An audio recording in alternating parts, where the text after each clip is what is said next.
In this video, we will show you how to use Wise QR code. If you guys want to get started with Wise, you can use the links down in the description. First, open the Wise app and log into the card tab.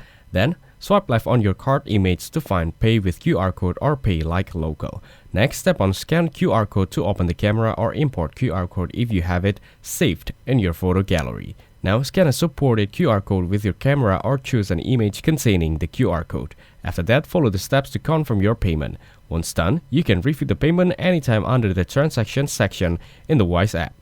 Wise-generated QR codes are for payments between Wise users. Swiss QR Bill is available for customers in Switzerland, while the Pay Now QR code works for users in Singapore or the Philippines.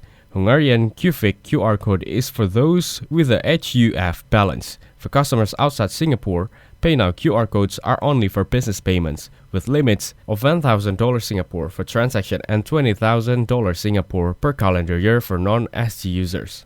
Now, you can use QR code easily for quick and secure payments. So that's how to use Wise QR code. Make sure to use the links down in the description to get started with Wise. If this video was helpful, please consider leaving a like and subscribing to my channel. With that being said, I'll see you in the next video.